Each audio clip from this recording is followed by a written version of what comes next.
Luis Abinader, aspirante a la presidencia de la República por el Partido Revolucionario Moderno. Buenos días, bienvenido. Buenas, muchas gracias por su invitación aquí con Qué estos bueno, distinguidos amigos. qué bueno reencontrarnos, qué bueno.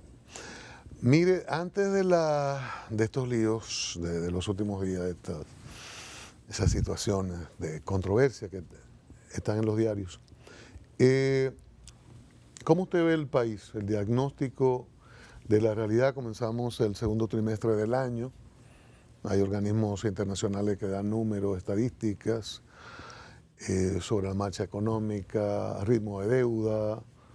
Por el otro lado hay evaluaciones sobre educación, cómo avanzamos o retrocedemos.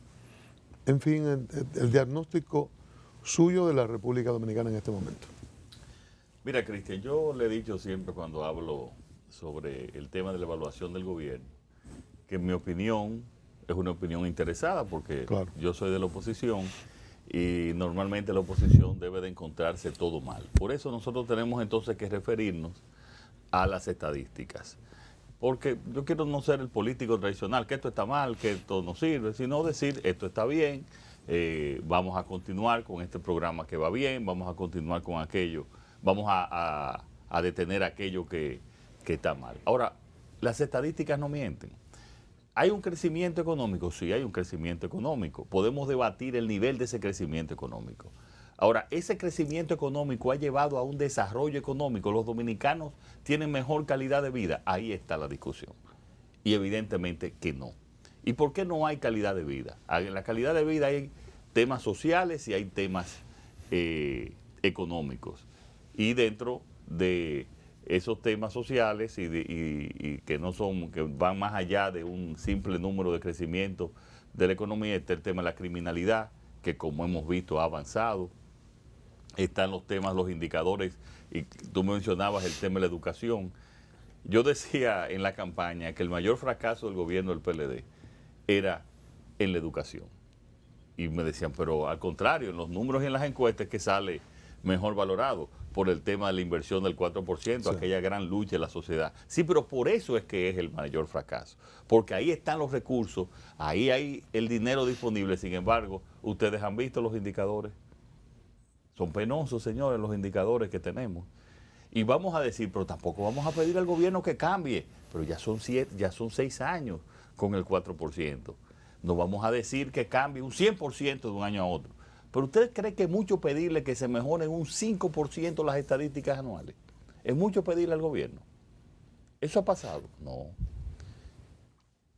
Señores, las noticias que hemos visto en los diarios, pasando al tema de salud, son temas aquí. Yo creo que este es de los pocos países del mundo donde hay un retroceso en la mortalidad infantil. Debe haber, me imagino que no deben haber más de 10 países en el mundo que tienen esa situación. Y tiene que ver situaciones muy especiales o de guerra o de problemas, de alguna crisis anual, para decir que hay un 31 punto, casi un 32% más de incremento en la mortalidad infantil, como ha salido en las estadísticas. Pero señor, eso es para declarar el sistema de salud de la República Dominicana en emergencia. Yo fuera presidente y yo lo declarara en emergencia. Entonces, vámonos estadística por estadística.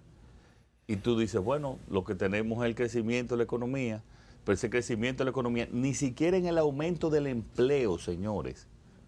Normalmente cuando hay un crecimiento de la economía hay dos aspectos que son prácticamente proporcionales, que son el aumento en el empleo y el aumento en las recaudaciones. Para mejorar la cuestión de la educación, donde hiciste hincapié, ¿qué hacer?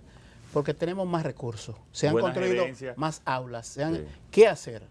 Bueno, se han construido, pero el aula no es educación. Por eso, el aula es sencillamente una parte para que exista se puedan establecer los mecanismos para una mejor educación. Es que no hemos perdido el foco en la educación.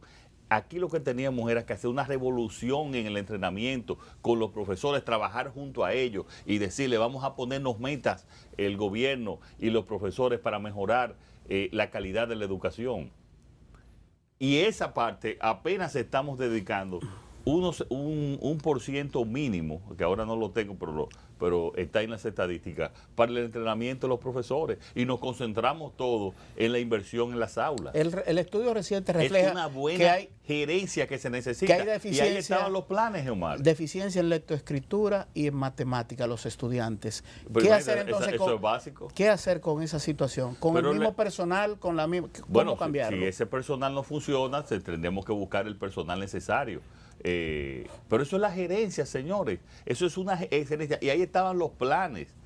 La coalición por la educación digna, desde que estaba el 4%, estaba el plan, pero varios ministros cambiaron y dijeron, no, vamos a hacerlo de otra manera. El actual ministro también cambió lo que se está, para bien o para mal. ¿Podrían ayudar los cambios en los regionales? Bueno, yo es que no podría decirte, o sea, para bien o para mal, él también cambió lo que había antes, ya que él mismo ha dicho que lo que estaba antes era un desastre, lo que estaba antes el mismo gobierno. Entonces así no se puede. El modelo educativo... que no hay planes, señores, que tienen que haber. Hay la coalición para la educación digna, que fue aquella coalición con toda la sociedad que nos llevó a aprobar el 4%. Esa misma coalición tenía un plan. Omar, ese plan no se le hizo caso, porque el ministro, con los ministros que han estado ahí, dijeron que no, que había que hacerlo de esta manera, que había que hacerlo de cual manera, y mira dónde estamos. Es que donde no hay planes, para que las cosas salgan bien, tienen que haber buenos planes y una buena ejecución. Y yo creo que ahí en esa parte habían fallado los dos. A propósito del diagnóstico de lo que ocurre en República Dominicana, ¿qué le parece la encuesta nacional de inmigrantes, los resultados que hemos tenido de esa encuesta? Mira, aquí estamos hablando sobre el tema de la seguridad ciudadana, educación, salud, que son temas fundamentales, y este tema del desorden migratorio que hay en la República Dominicana. Aquí lo que nosotros tenemos un desorden migratorio.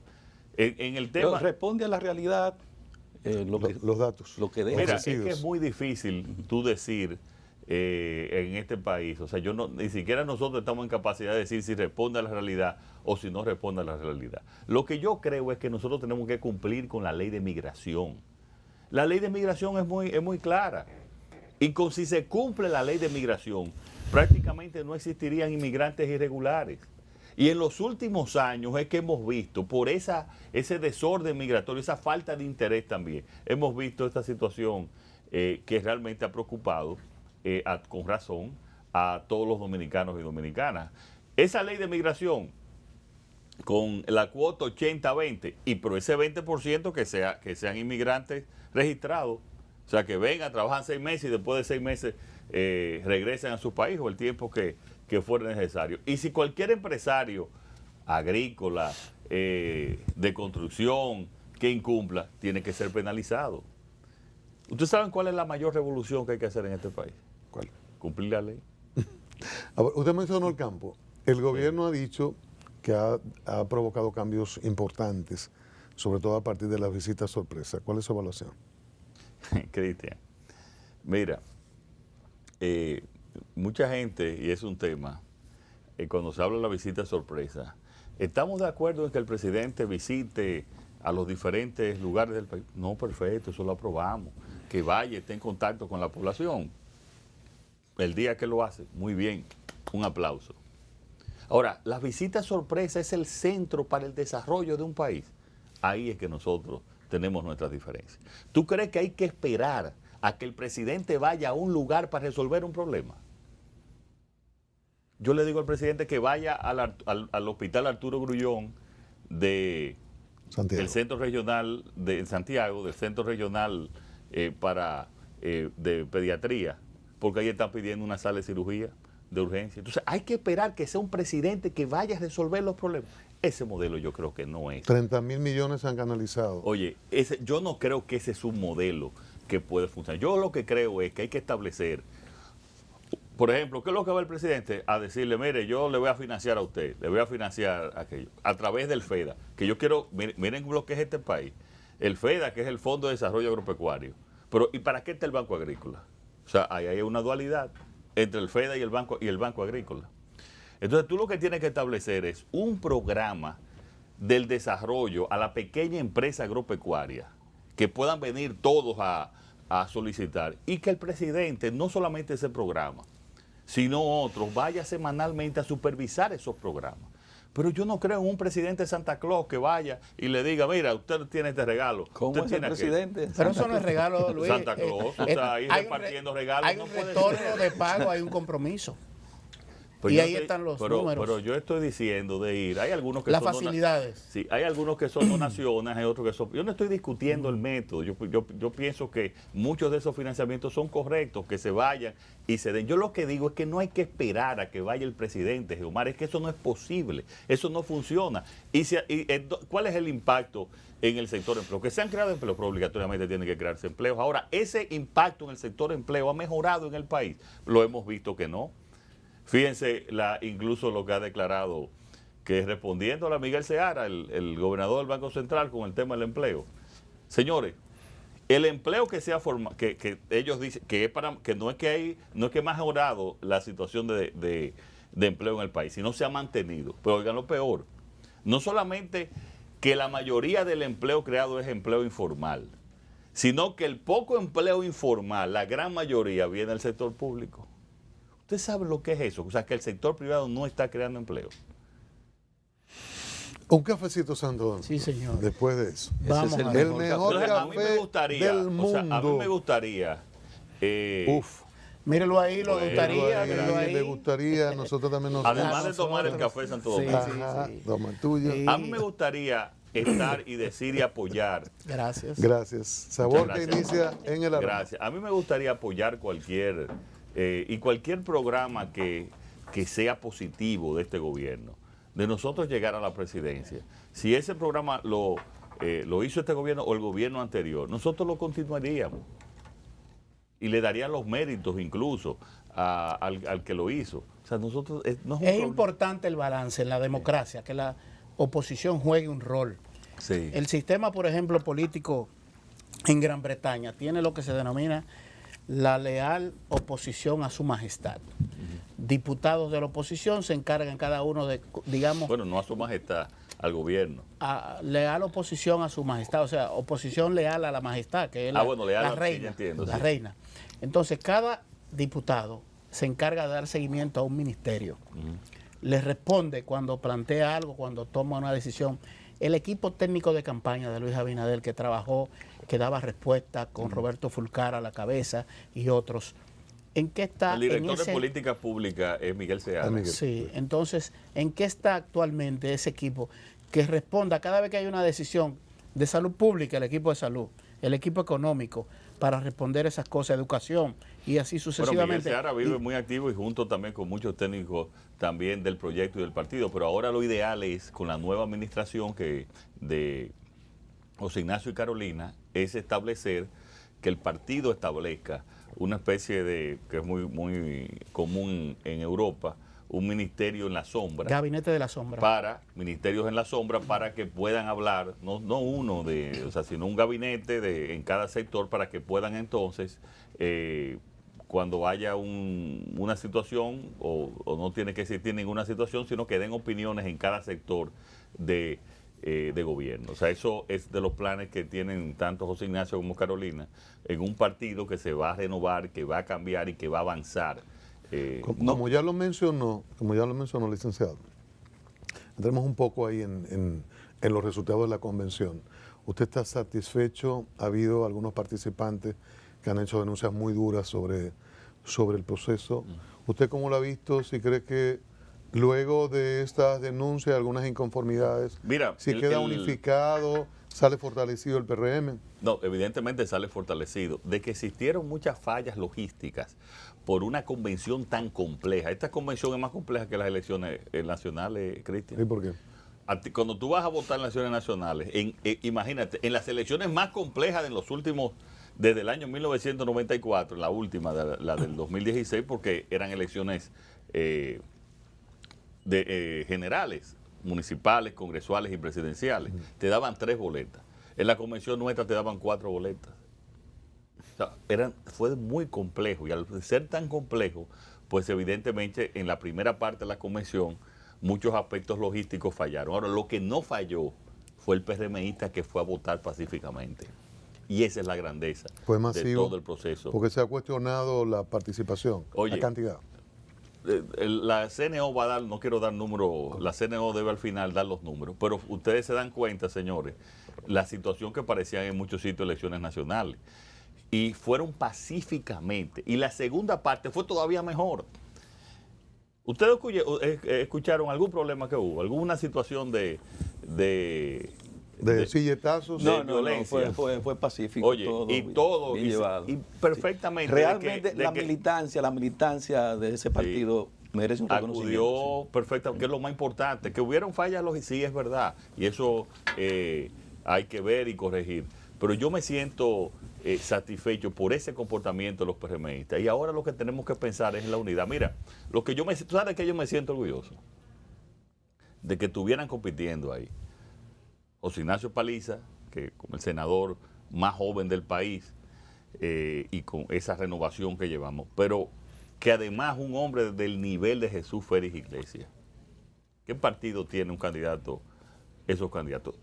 Una mujer con el liderazgo que lo ha demostrado y el trabajo político Yanila Vázquez. Y nuestro actual presidente y fundador, Andrés Bautista, un hombre honorable, serio, que fue el fundador de este partido. Señores, nosotros tenemos que sentir Parece que va a haber que pasar las manos a esos tres porque expresaron muchas inconformidades. Sí, pero es normal, pero ellos se van a unir porque esas personas tienen un compromiso más allá. Ellos tienen un compromiso con el país y cada uno de ellos lo ha demostrado. Y lo que planteaba Jesús Vázquez y al mismo, en medio de la próxima convención del PRM. Y lo mismo tengo que decir también de los secretarios generales. Sí, candidatos se perfilan, claro, el caso tuyo y el caso de Hipólito Mejía. La secretaria general, hija del presidente Hipólito Mejía, el presidente del PRM, una persona tuya, José Ignacio Paliza. ¿Quién arbitrará en ese proceso para que sea creíble? No, porque Omar, nunca en los procesos de convención, nunca son ni el presidente ni el secretario. Sí, pero los nombran las comisiones. No, eso lo nombra una dirección ejecutiva, nombra una comisión nacional organizadora, como en el caso de ahora se nombró a Tony Raful. O sea, en el proceso no es más, al contrario, el presidente y el secretario cesan en sus funciones. Cuando hay convención, me refiero, y asume la Comisión Nacional Organizadora. Bueno, además, el presidente puede ser, pero oye, de esa comisión puede ser Jesús Vázquez, que es un imparcial ahí. Bueno, eso se determinará en su momento.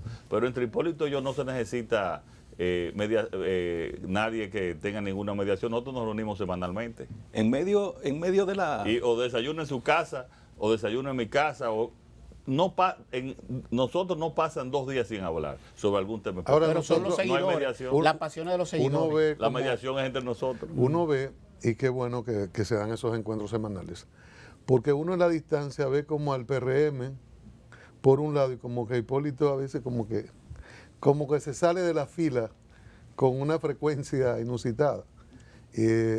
Y lo hemos visto. ¿Y en qué ha incumplido Hipólito con el partido? Yo digo cuando sale de la fila, por ejemplo, esta discusión sobre ley de partidos, algunas reacciones que parecen como muy pero es que, oye, particular. Lo primero es una cosa, cada quien tiene su forma. Hipólito tiene su forma y un expresidente. Tú no puedes tampoco ni a Hipólito ni a nadie decirle, mire, esa es su regla de comportamiento. Usted no puede salirse, eso no puede ser, porque además es un partido democrático como es el nuestro. Entonces, miren, señores, el PRM, que ahora es que porque oye, Andrés y Chu llegaron hasta aquí prácticamente sin recursos por las deudas que tenían de la campaña. O sea, ellos hicieron, como creo que era Chu Andrés que lo decía, el partido posible. Ahora es que entonces podemos relanzar con la ayuda de ellos, con la base que ellos formaron, pero a partir de ahora nosotros relanzar el partido que necesita la sociedad ¿Era dominicana. necesario cambiarlos a ellos? ¿Lo reclamaba el momento? Que necesita la sociedad dominicana. Y ellos juntos ahora van a participar en ese nuevo partido que este país necesita. Y ahí nosotros tenemos entonces que tener esa oposición inteligente que requiere la sociedad dominicana, de aporte, que como te digo, cuando hay que decir que esto está bien, decir que está bien.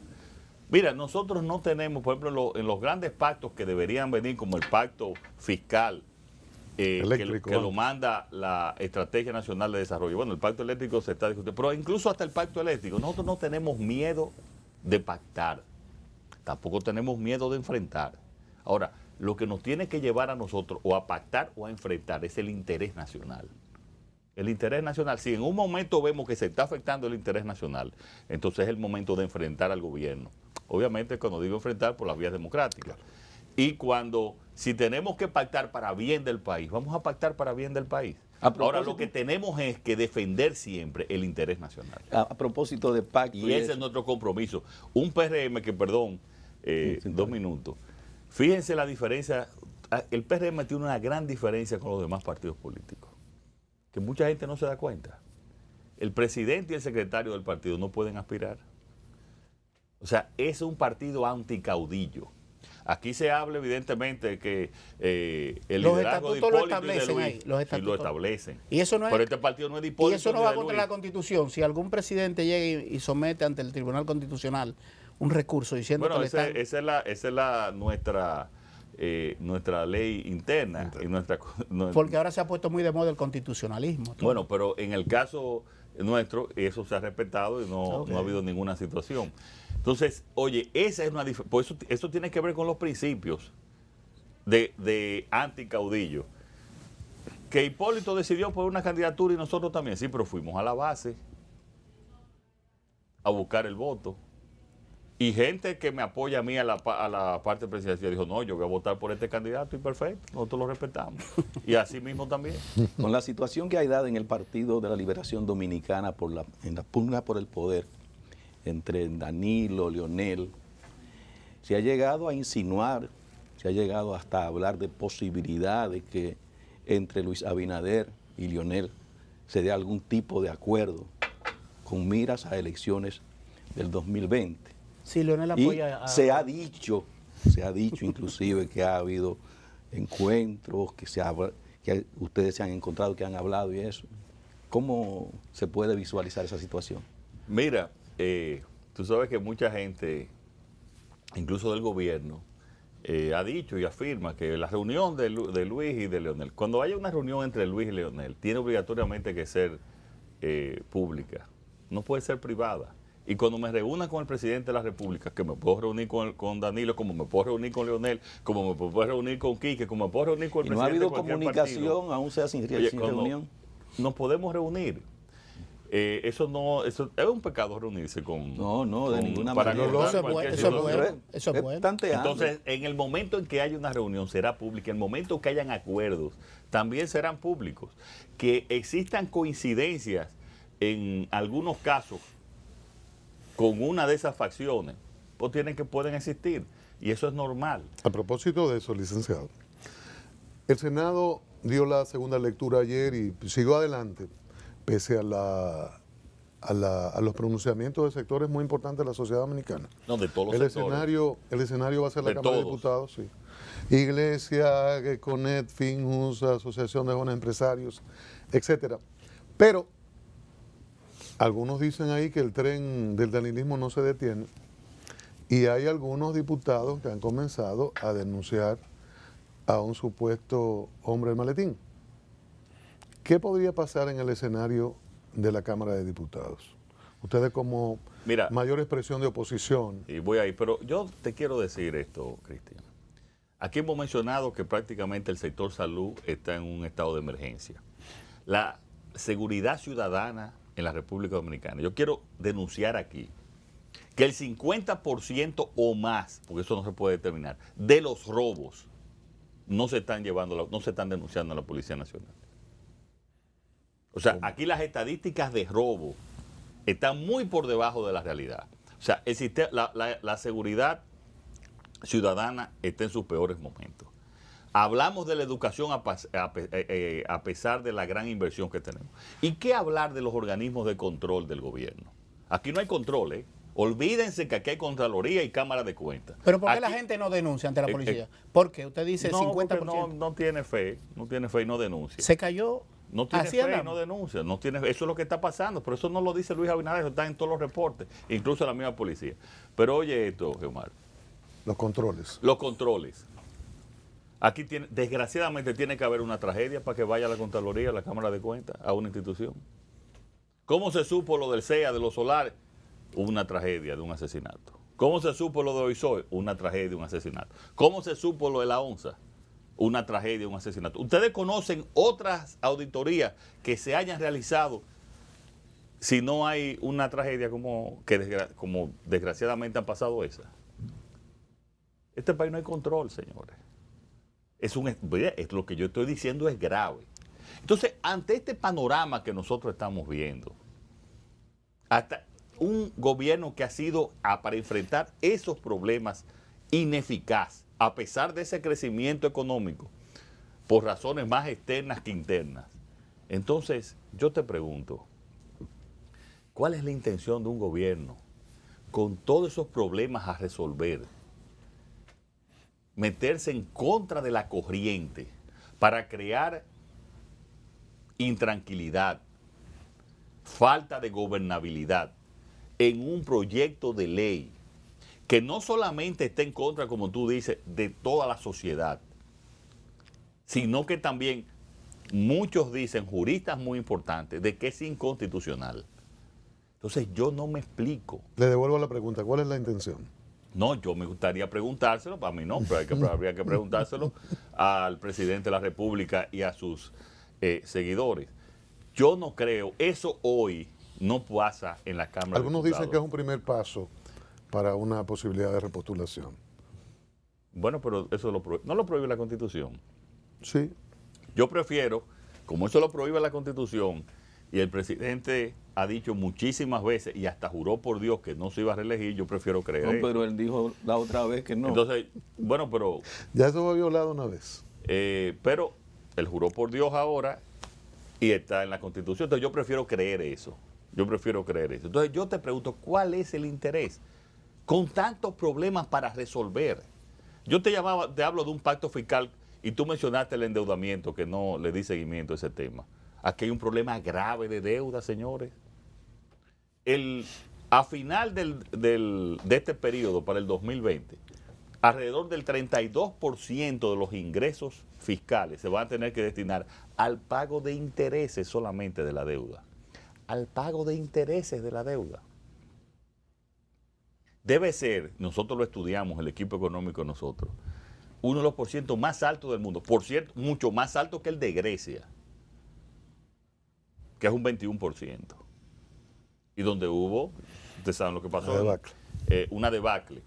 Entonces, yo no le encuentro sentido ni razón a esa insensatez del gobierno de poner todo su empeño en una ley de obligar a todo el mundo a ir a un sistema de primarias abiertas, cuando la Junta Central Electoral envía un proyecto de ley donde le dice que cada partido tiene que decidir y que, te repito, que además ya fue tratado y hay una sentencia de la Suprema Corte de Justicia y donde la mayoría de los juristas dice también que es inconstitucional.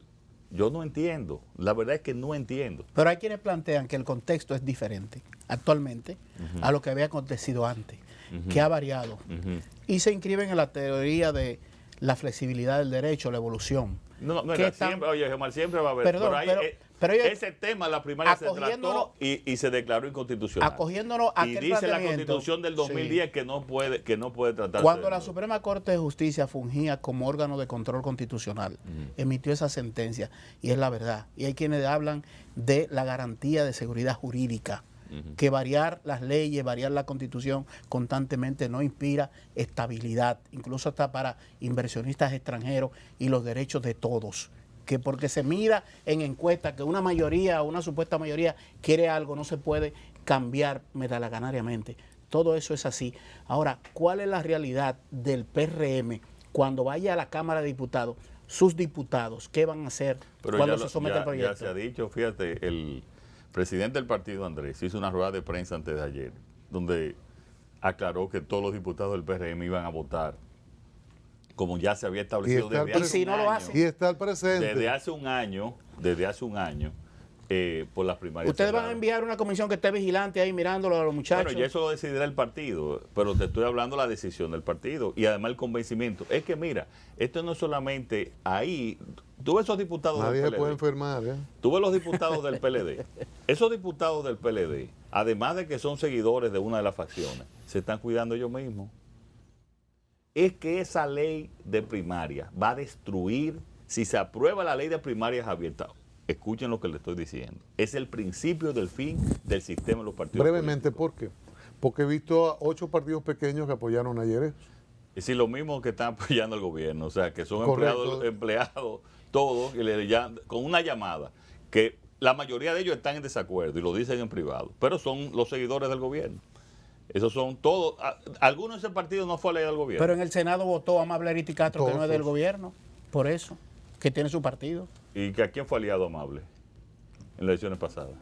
Lo que ocurre con esto es que... Oye, ¿Por qué pero, lo destruye? ¿Sí? Brevemente. mira, la actual constitución permite una reelección. En ningún caso el presidente de turno que vaya a la reelección tiene competencia interna. Prácticamente eso es sin precedente. O sea, no hay precedente en el país. Entonces, mi pregunta es, cuando vaya a la convención que dice, no, porque son simultáneas y van a ser en el mismo momento, no va a haber competencia en esa reelección presidencial. ¿Y por qué va a mandar a votar su gente el presidente de la República? Para ponerte un solo ejemplo, el presidente de la República. Por el candidato menos beneficiado de la oposición, ese mismo día. Pero eso va a pasar también. El 50% de los alcaldes, que tampoco si van a reelección tienen competencia, va a ser lo mismo en los pequeños comunidades, pueblos o en las grandes ciudades. Van a ir a votar, van a mandar a su gente a votar, como es abierta, puede votar cualquiera, por el candidato menos favorecido de la oposición. Y eso va a crear, como ha creado ya, las divisiones de los partidos, es porque dicen que en las convenciones han influido partidos externos. Además, Entonces eso pasa, ya además, eso, imagínate, sería hay que cambiar el hacerlo voto, legal. los votos preferenciales de diputados y regidores, hay que cambiarlos con las abiertas, porque sería repetir. Sí, eso, pero ya ese es un tema que se puede... ¿Ustedes han estado en contra de las preferenciales de los regidores? No, nosotros Para el no 20. hemos tenido una opinión, el partido Sobre no ha tenido una opinión sobre ese tema. Porque eso es ley. Sí, eso no hemos tenido una opinión sobre ese tema. Yo pienso también que el voto preferencial de los diputados es positivo. Hacia el 20 entonces, brevemente para irnos, ¿cuál es el panorama? Rápidamente. No, hay un deterioro, como se ha visto en todas las encuestas, hay un deterioro progresivo del gobierno y el país quiere y necesita un cambio. Y nosotros como PRM tenemos que darle al país, tenemos que presentarle ese cambio confiable, necesario, un cambio para que pueda verdaderamente mejorar la calidad de vida de la gente, que no pasa y que no ha pasado aún el crecimiento económico que ha habido en la República Dominicana. Gracias, licenciado. Antes de la despedida formal, Cristian, Ajá. saludos para Raquel Arbaje. Activen el Twitter. Ah, muy activa, qué Raquel bueno, Albaje. qué bueno, qué bueno. Amiga de Omar. La Activa. esposa de Luis, mi amiga, vino al programa siendo, Sí. Sí, en el siendo proceso su electoral. candidato Qué bueno, de qué los bueno. pocos programas que vino. Sí. Gracias, Raquel. Saludos a Raquel, nuestro aprecio. Gracias, Luis. Gracias. Saludos a la familia, Luis. Gracias. Luis Abinader, aspirante presidencial por el Partido Revolucionario Moderno. A ustedes también las gracias. Y mañana estaremos de nuevo aquí en A Diario.